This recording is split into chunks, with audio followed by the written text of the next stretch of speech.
Chapter 10 The Lobster Quadrille. The Mock Turtle sighed deeply and drew the back of one flapper across his eyes. He looked at Alice and tried to speak, but for a minute or two sobs choked his voice. "Same as if he had a bone in his throat," said the Gryphon, and it set to work shaking him and punching him in the back. At last the Mock Turtle recovered his voice, and with tears running down his cheeks he went on again. "You may not have lived much under the sea." "I haven't," said Alice. "And perhaps you were never even introduced to a lobster." Alice began to say, "I once tasted," but checked herself hastily and said, "No, never." "So you can have no idea what a delightful thing a lobster quadrille is." "No, indeed," said Alice. "What sort of dance is it?" "Why," said the Gryphon, "you first form into a line along the seashore." "Two lines!" cried the Mock Turtle. "Seals, turtles, salmons, and so on." "Then when you've cleared all the jellyfish out of the way—" "That generally takes some time," interrupted the Gryphon. "You advance twice, each with a lobster as a partner," cried the Gryphon. "Of course," the Mock Turtle said. "Advance twice, set to partners." "Change lobsters and retire in the same order," continued the Gryphon. "Then, you know," the Mock Turtle went on, "you throw the lobsters," shouted the Gryphon with a bound in the air, "as far out to sea as you can." "Swim after them!" cried the Gryphon. "Turn a somersault in the sea!" cried the Mock Turtle, capering wildly about. "Change lobsters again!" yelled the Gryphon at the top of its voice. "Back to land again, and that's all the first figure," said the Mock Turtle, suddenly dropping his voice, and the two creatures who had been jumping about like mad things all this time sat down again very sadly and quietly and looked at Alice. "It must be a very pretty dance," said Alice timidly. "Would you like to see a little of it?" said the Mock Turtle. "Very much indeed," said Alice. "Come, let's try the first figure," said the Mock Turtle to the Gryphon. "We can do without lobsters, you know. Which shall sing?" "Oh, you sing," said the Gryphon. "I've forgotten the words." So they began solemnly dancing round and round Alice, every now and then treading on her toes when they passed too close, and waving their forepaws to mark the time, while the Mock Turtle sang this, very slowly and sadly. "Will you walk a little faster?" said a whiting to a snail. "There's a porpoise close behind us, and he's treading on my tail. See how eagerly the lobsters and the turtles all advance. They are waiting on the shingle. Will you come and join the dance? Will you, won't you, will you join the dance? Will you, won't you join the dance?" You can really have no notion how delightful it will be when they take us up and throw us with the lobsters out to sea. But the snail replied too far, and gave a look askance. So he thanked the whiting kindly, but he would not join the dance. Would not, could not, would not join the dance. Would not, could not could not join the dance. "What matters it how far we go?" his scaly friend replied. "There is another shore, you know, upon the other side. Then further off from England, and nearer is to France. Then turn not pale, beloved snail, but come and join the dance. Will you, won't you join the dance? Will you, won't you join the dance?" "Thank you. It's a very interesting dance to watch," said Alice, feeling very glad that it was over at last. "And I do so like that curious song about the whiting." "Oh, as to the whitings," said the Mock Turtle, you've seen them, of course." "Yes," said Alice, "I've often seen them at Den—" She checked herself hastily. "I don't know where Den may be," said the Mock Turtle, "but if you've seen them so often, of course you know what they're like." "I believe so," Alice replied thoughtfully. "They have their tails in their mouths, and they're all over crumbs." You're wrong about the crumbs, said the Mock Turtle. Crumbs would all wash off in the sea. But they have their tails in their mouths, and the reason is— Here the Mock Turtle yawned and shut his eyes. Tell her about the reason and all that, he said to the Griffin. The reason is, said the Griffin, that they would go with the lobsters to the dance, so they got thrown out to sea. So they had to fall a long way, so they got their tails fast in their mouths so they couldn't get them out again. That's all. Thank you, said Alice. It's very interesting.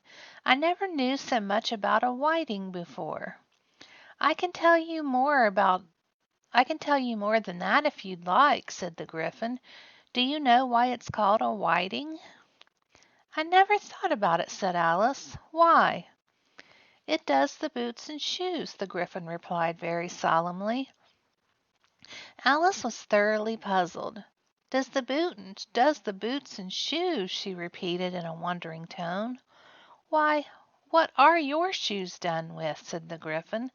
I mean, what makes them so shiny?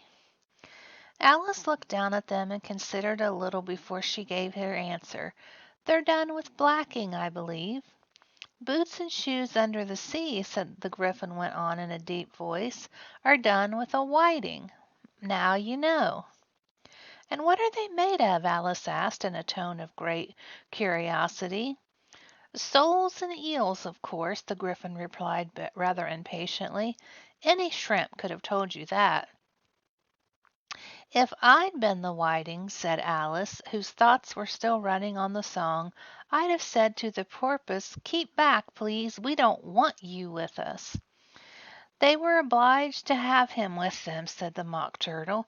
No wise fish would go anywhere without a porpoise. Wouldn't it really? Said Alice in a tone of great surprise. Of course not, said the Mock Turtle. Why, if a fish came to me and told me he was going on a journey, I should say, with what purpose?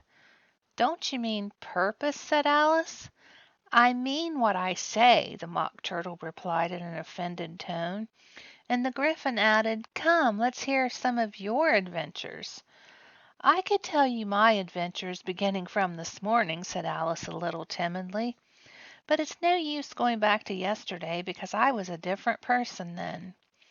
Explain all that, said the Mock Turtle. No, no, the adventures first, said the Griffin in an impatient tone. Explanations take such a dreadful time. So Alice began telling them her adventures from the time when she first saw the White Rabbit. She was a little nervous about it just at first. The two creatures got so close to her, one on each side, and opened their eyes and mouths so very wide. But she gained courage as she went on. Her listeners were perfectly quiet till she got to the part about her repeating, You are old, Father William, to the caterpillar, and all the words coming out different. And then the Mock Turtle drew a long breath and said, That's very curious. It's all about as curious as it can be, said the Griffin. It all came different, the Mock Turtle repeated thoughtfully. I should like to hear her try and repeat something now. Tell her to begin. He looked at the Griffin as if he thought it had some kind of authority over Alice. Stand up and repeat, 'Tis the voice of a sluggard, said the Griffin. How the creatures order one's about and make one repeat lessons, thought Alice. I might as well be at school at once. However, she got up again to repeat it. But her head was so full of the lobster quadrille that she hardly knew what she was saying, and the words came very queer indeed. 'Tis the voice of the lobster, I heard him declare. You have baked me too brown, I must sugar my hair. As a duck with eyelids, and he with his nose trims his belt and his buttons and turns out his toes. When the sands are all dry, he is as gay as a lark, and will talk in contemptuous tones of a shark. But when the tide rises and sharks are around, his voice has a timid and tremulous sound. That's different from the way I used to say it when I was a child, said the Griffin. Well, I never heard it before, said the Mock Turtle, but it sounds uncommon nonsense. Alice said nothing. She had sat down with her face in her hands, wondering if anything would ever happen in a natural way again. I should like to have it explained, said the Mock Turtle. She can't explain it, said the Gryphon hastily. Go on with the next verse. But what about his toes? The Mock Turtle persisted. How could he turn them out with his nose, you know? It's the first position in dancing, Alice said, but was dreadfully puzzled by the whole thing and longed to change the subject. Go on with the next verse, the Gryphon repeated impatiently. It begins with I passed by his garden. Alice did not dare to disobey, though she felt it would all come out wrong, and she went on with a trembling voice. I passed by his garden and marked with one eye how the owl and the panther were sharing a pie. The panther took pie crust and gravy and meat, while the owl had the dish as its share of the treat. When the pie was all finished, the owl, as a boon, was kindly permitted to pocket the spoon, while the panther received knife and fork with a growl, and concluded the banquet. What is the use of repeating all that stuff, the Mock Turtle interrupted, if you don't explain it as you go on? It's by far the most confusing thing I've ever heard. Yes, I think you'd better leave off, said the Gryphon, and Alice was only too glad to do so. Shall we try another figure of the lobster quadrille? The Gryphon went on, or would you like the Mock Turtle to sing you a song? Oh, a song, please, if the Mock Turtle would be so kind. Alice replied so eagerly that the Gryphon said in a rather offended tone, no accounting for taste. Sing her turtle soup, will you, old fellow? The Mock Turtle sighed deeply and began in a voice sometimes choked with sobs to sing this. Beautiful soup so rich and green, waiting in a hot tureen. Who for such dainties would not stoop? Soup of the evening, beautiful soup. Soup of the evening, beautiful soup. Beautiful soup, beautiful soup. Soup of the evening, beautiful soup, beautiful, beautiful soup. Beautiful soup, who cares for fish, game, or any other dish? Who would not give all else for for 2 pennyworth only of beautiful soup? Pennyworth only of beautiful soup. Beautiful soup, beautiful soup. Soup of the evening, beautiful, beautiful soup. Chorus again, cried the Gryphon, and the Mock Turtle had just begun to repeat it when a cry of "The trial's beginning" was heard in the distance. Come on, cried the Gryphon, and taking Alice by the hand, it hurried off without waiting for the end of the song. What trial is it? Alice panted as she ran, but the Gryphon only answered, Come on, and ran the faster, while more and more faintly came, carried on the breeze that followed them, the melancholy words, Soup of the evening, beautiful, beautiful soup. That brings us to the end of chapter 10. Join me tomorrow for chapter 11, Who Stole the Tarts? Thank you for listening. If you'd like to help me grow my channel, give me a like, thumbs up, comment, share this on your social media. Thank you so much.